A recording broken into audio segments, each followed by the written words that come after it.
Olá, minhas irmãs, a paz do Senhor. E aí, tudo bem? Vamos para mais um devocional. Lembrando que nós estamos fazendo esses devocionais aí baseado no livro Mulheres Extraordinárias da pastora Elaine Cardoso. O texto de hoje foi escrito pela Paula Campião. E no capítulo 31 diz que uma mulher extraordinária, ela é relevante. E nós iremos falar sobre a personagem Priscila. Vamos orar, minhas irmãs? Senhor Jesus, nesse momento, Deus, eu gostaria de te entregar as nossas vidas em tuas santas mãos. Senhor, fale conosco de alguma forma, nos traz, Senhor, consciência do lugar onde o Senhor quer nos levar, daquilo que nós precisamos fazer para que o Senhor possa resplandecer através das nossas vidas. Senhor, em nome de Jesus eu te peço, Senhor, que ministre no meu coração e no coração das minhas irmãs. Que não seja por mim, mas que seja através de mim. Em nome de Jesus, amém. Vamos lá, minhas irmãs? Bem, então o capítulo 31 diz que ela é relevante. E a gente vai falar sobre Priscila. O texto base está em Romanos, capítulo 16, versículo 3, que diz assim: Saudai Priscila e Áquila, meus cooperadores em Cristo Jesus. Bem, você já teve uma sensação de parecer irrelevante? De realizar tantas coisas, mas não se sentir realizada? Talvez você ainda não tenha cumprido o seu propósito. Viver o seu chamado não é apenas sobre realizar boas obras, mas sim sobre ser um instrumento para obras maiores que Deus vai realizar em você e através de você. Aprendemos com a vida de Priscila que ser relevante no reino é cooperar com o Evangelho de Cristo por onde você passa, carregar a presença do Espírito Santo e deixar um legado. Bem, assim, às vezes a gente se coloca numa situação de trabalhar, de fazer tantas coisas e a gente não se sente assim, né, com aquele sentimento de satisfação. O que me faz pensar que a quantidade de coisas que fazemos não está realmente totalmente relacionada ao nível de satisfação que teremos. Ainda que você, né, pegue assim, muitas atividades durante o seu dia, durante a sua semana, pode ser que no final dela você se sinta justamente irrelevante, sem significância. E por que isso às vezes pode estar acontecendo comigo e com você? Bem, é porque viver o nosso chamado, minhas irmãs, não é sobre apenas realizar boas obras. Às vezes aquilo que nós estamos fazendo é válido, às vezes aquilo que nós estamos fazendo é lícito, mas talvez a gente não esteja sendo um instrumento de Deus, né, nas nossas vidas e onde nós estamos. Bem, viver chamado é justamente isso, né? Não é sobre apenas realizar aquilo que é bom, mas é realmente ser um instrumento de Deus aonde nós estivermos. Ser relevante é cooperar com o reino para que o Evangelho de Cristo possa ser pregado por onde nós passarmos. Bem, o reino de Deus, ele precisa de cooperadores, né? Não é uma honra para Deus que nós façamos parte, né, de cooperar com o reino dele. Na verdade, é uma honra para a gente poder estar fazendo isso. Bem, e que nós possamos realmente, assim, né, ter no nosso coração o desejo de cooperar para que esse evangelho possa ser propagado. Priscila, ela precisou sair da sua terra devido a um decreto do imperador Cláudio expulsando todos os judeus de Roma. Ao lado do seu esposo Áquila, ela teve que deixar tudo para trás, mas não imaginava que Deus havia preparado pela frente. Talvez algumas de nós tenha precisado sair da sua terra, acompanhar o esposo e com isso deixar casa e a família de origem para se mudar para algum lugar, a qual não conhecia nada. Pode ser que você não quisesse essa mudança. Talvez a sua vida antes fosse muito confortável. No entanto, quando nós escutamos a voz do Espírito Santo nos direcionando para um novo tempo, nós precisamos decidir se iremos renunciar e obedecer. Precisamos entender que para viver o nosso chamado com ousadia, não basta seguir os nossos planos. É preciso dar passos de fé em direção à voz de Deus. Bem, irmãs, né, a gente vê aqui que Priscila precisou deixar tudo para trás, né, para poder aí seguir realmente, né, o marido dela. E às vezes nós temos, né, pode ser que a gente tenha dificuldade, né, de deixar algumas coisas para trás, algumas coisas que é necessário deixar. É tudo, irmãs. Bem, assim, na verdade, Deus nos pede tudo, né? Não existe uma área das nossas vidas que o Senhor fale, olha, isso aqui eu não quero não, né? Seja o seu lado bom, seja o seu lado ruim, seja as suas emoções boas, as suas más emoções, o Senhor, Ele quer ser Deus de tudo sobre a sua vida. Bem, mas é bem verdade que existe alguns momentos na nossa vida que a gente precisa decidir se a gente vai renunciar e obedecer. E é extremamente desafiador, né? Às vezes a gente passa uma vida inteira planejando alguma situação na nossa vida. Nossa, quando chegar em tal idade, quando eu conseguir alcançar determinada situação, né? Eu vou fazer isso, eu vou fazer aquilo outro. Às vezes a gente se enche de planos. E aí pode ser que Deus te peça justamente isso que você tanto planejou. E aí? Se Ele te pedir esse seu maior plano da sua vida, às vezes pode ser que tudo esteja dando certo de acordo com aquilo que você gostaria que acontecesse.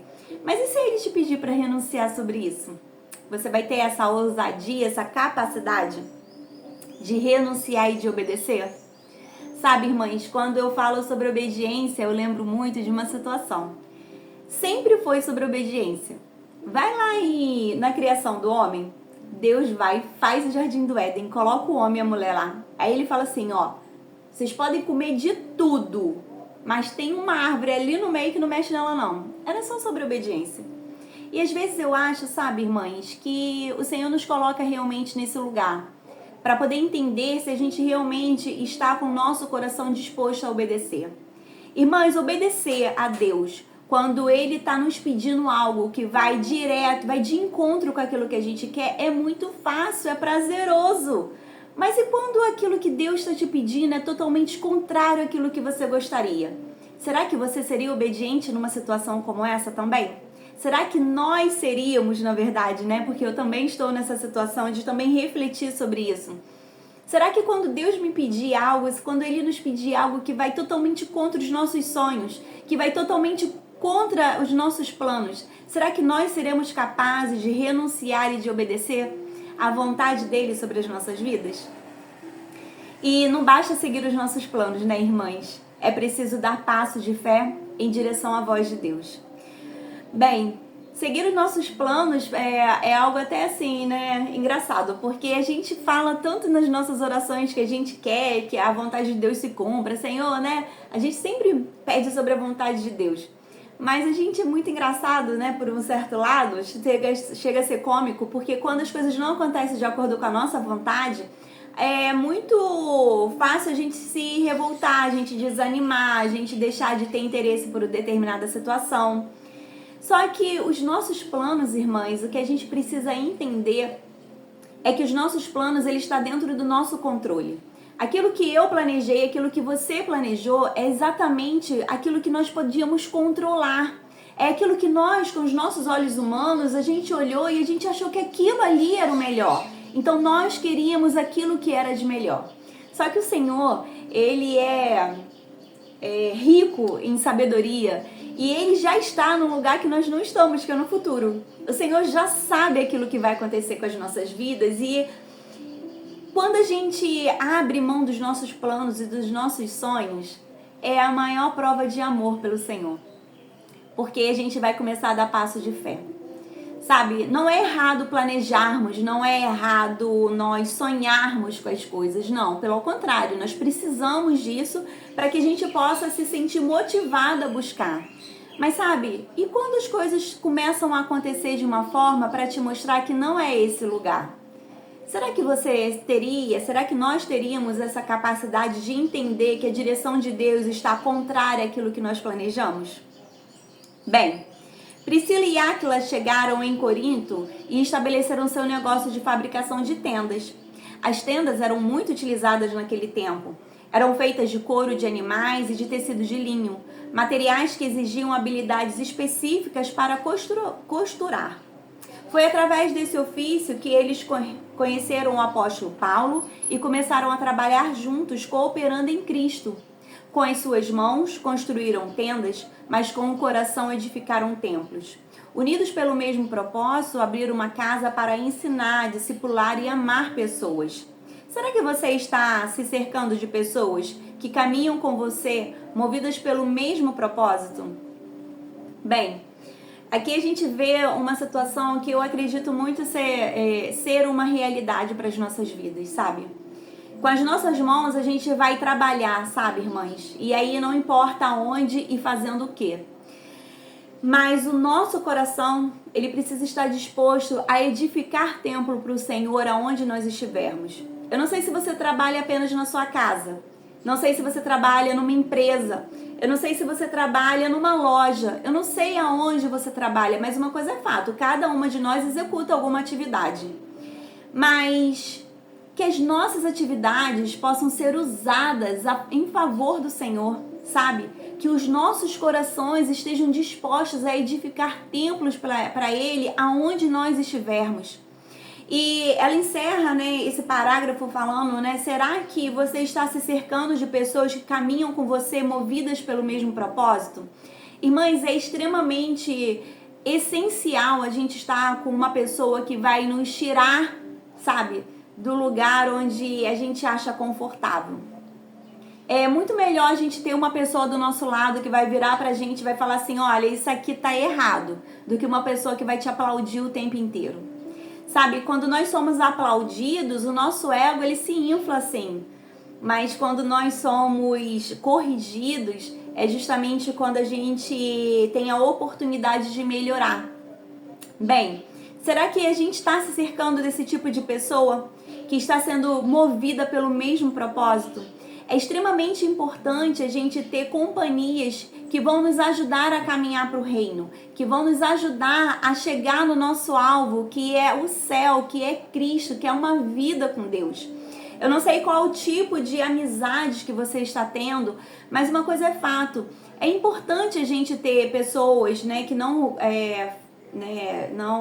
professam a mesma fé que a gente. É importante. A gente vai ser luz no mundo, mas é importante também nós termos pessoas que vão nos ajudar a caminhar para dentro do nosso propósito.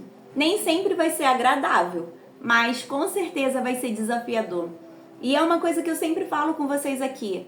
Não é sobre ser agradável. Evangelho não é sobre isso. Eu tô lendo o livro de Jeremias. Gente, vai ler Jeremias. Meu Deus do céu, o que aquele profeta sofreu.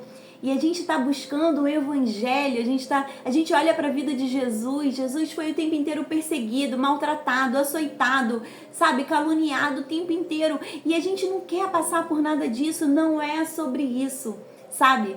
Evangelho é justamente sobre a gente renegar quem nós somos, é sobre a gente caminhar para um lugar onde o Senhor está. Bem, então cerque-se de pessoas que estão dentro do mesmo propósito que você. É muito perigoso a gente ter amizades que sejam apenas do mundo, apenas pessoas que não professam. É muito perigoso esse lugar, porque nós somos influenciados pelo meio ao qual convivemos.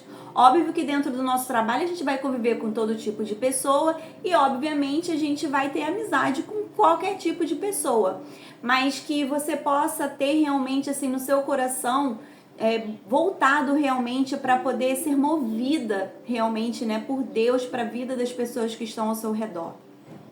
Com um coração ensinável, quanto mais Priscila conhecia Cristo, mais ela ensinava sobre a palavra e fazia discípulos, cumprindo o que Jesus disse em Mateus 28, do 18 ao 20, que diz assim: foi-me dada toda a autoridade no céu e na terra.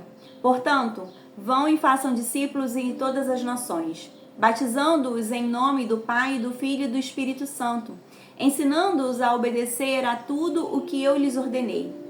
O seu ofício era fazer tendas. Na verdade, era apenas um instrumento para a construção de obras muito maiores. Dentro das suas tendas nasceram templos, e Priscila foi contada como uma das primeiras mulheres a plantarem uma igreja relevante, começando pela sua casa. A posição onde Deus te colocou não é apenas sobre você, mas é sobre o impacto que você gera e a mensagem que você deixa. O que você tem feito com o campo missionário que Deus confiou a você? Ele te chamou e te capacitou para exercer habilidades e talentos específicos, onde Deus te colocou para você se posicionar e ser voz influente para a sua geração. Bem, uma coisa é fato, né? É impossível a gente não falar sobre aquilo que a gente está cheio. Né? Aqui no início ela fala assim, né? Quanto mais Priscila conhecia Cristo, mais ela ensinava. Irmãs, quem aqui já passou por um problema muito grande e não conseguia parar de falar sobre aquele problema? Por quê? Porque estava dentro, estava cheio. Esses dias eu li um texto no Instagram que eu achei muito legal e falava assim, eu vou ver se eu lembro mais ou menos, mas era assim, uma pessoa esbarrou na outra e derramou a xícara de café, o café que estava dentro da xícara. E aí a pessoa ficou chateada, poxa, derrubou a minha xícara de café, né? Derrubou o meu café que estava dentro da xícara. E aí a pessoa falou assim, mas por que derramou o café? Derramou o café porque a xícara estava cheia de café. Se tivesse com chá, derramaria chá. Se tivesse com água, derramaria água. Se tivesse refrigerante, derramaria refrigerante. Então assim, irmãs, a gente transborda aquilo que nós estamos cheios por dentro. E aí eu te peço para você fazer uma autoanálise sobre o que você mais tem falado, sabe? O que você mais tem levado adiante quando as pessoas param para poder conversar com você. Porque é natural que a gente transborde daquilo que a gente está cheio. Quanto mais Priscila conhecia Cristo, mais ele ensinava sobre ele. E uma coisa é fato, minhas irmãs. Quanto mais você conhecer, quanto mais você ensinar sobre o Senhor, mais você vai estar aí impelida de estar aí cumprindo o propósito dele na sua vida. Bem, o ofício de Priscila era fazer tendas. E na verdade isso era apenas um instrumento para a construção de obras muito maiores. A posição que Deus te colocou não é apenas sobre você, minha irmã. É sobre o impacto que você pode gerar e a mensagem que você vai deixar no lugar onde você está. Bem, uma coisa é fato. Tudo na nossa vida precisa servir ao Senhor. Tudo, sabe? Não importa qual é a sua profissão, não importa onde você vá. Se você vai a uma consulta, sabe? Se você vai no supermercado, sabe? Independente daquilo que você vai fazer, se você vai limpar a sua casa, você vai honrar o Senhor com a limpeza da sua casa. Então, aquilo que você está, a posição que Deus te colocou hoje, entenda que não é sobre você, é sobre honrar o Senhor. Talvez você seja dona de casa, você não trabalha fora, mas todas as vezes que você se levantar para executar o seu trabalho de dona de casa, para cuidar da sua casa, da limpeza da sua casa, para cuidar dos seus filhos, entenda que você está honrando o Senhor, porque Ele te colocou nesse lugar, nesse tempo chamado hoje. Então honre o Senhor com a sua vida, independente do lugar onde você esteja. Sabe, irmãs, não espere você estar no alto para honrá-lo, não. Honre ao Senhor no baixo. Honre ao Senhor onde você está hoje. Bem, e aí ela termina dizendo assim, você é uma fazedora de tendas e por onde você passar, você vai deixar a marca de Jesus. Seja a mulher relevante que Deus te criou para ser. Irmãs, nós somos chamadas, nós fomos criadas para poder falar, para nos relacionar com o Senhor. E quanto mais nos relacionamos com Ele, mais nós falamos sobre Ele. Isso é super natural, isso vai acontecer naturalmente. Uma pessoa ela vai te procurar para te contar um problema e você vai trazer uma situação bíblica para aquele problema. Por quê? Porque você está cheio de Bíblia, sabe? Você está cheio de experiência com Deus. Então, que você se encha realmente, que você seja relevante para o Senhor. Não importa a relevância que nós vamos ter para o mundo. Não, o que importa realmente é a nossa relevância para Deus. E aí eu gostaria de te perguntar, como vai ser a sua oração sobre a característica de ser relevante de uma mulher extraordinária? Vai ser de arrependimento e confissão? Afinal, você avalia a sua vida e você vê que você tem sido insignificante para o reino de Deus. Será que você vai profetizar ou será que você vai agradecer? Porque você já consegue olhar e ver que você já caminha nesse lugar. Na hora da prática de hoje, ela nos convida a construir tendas. A quem tem sede e fome de justiça. Ou seja, fale da palavra e do amor de Deus para mulheres. Realize um encontro de mulheres, comece com seu próprio grupo de amigas. Sabe, talvez você seja uma pessoa que tenha muita habilidade com rede social. Irmãs, faça videozinho curto, fale sobre Jesus para sua rede social, sabe? Compartilhe coisas, sabe, no seu status, no seu stories, sabe? Vá fazer sabe, o corpo a corpo, ele é muito importante, ele, na verdade, ele traz mais emoção, né? Mas se não for possível dessa forma, propague o evangelho da forma que você conseguir, mas propague. O desafio diário de hoje diz: reconheça suas habilidades e talentos e escreva-os no seu caderno. Essas são as dicas para uma mulher extraordinária alcançar a característica de ser relevante. Declare sobre a sua vida, minha irmã: eu serei uma mulher relevante. Lembrando que é um passo de cada vez para você se tornar a mulher que você nasceu para ser, uma mulher extraordinária. Obrigada, minhas irmãs. Tchauzinho e até a próxima.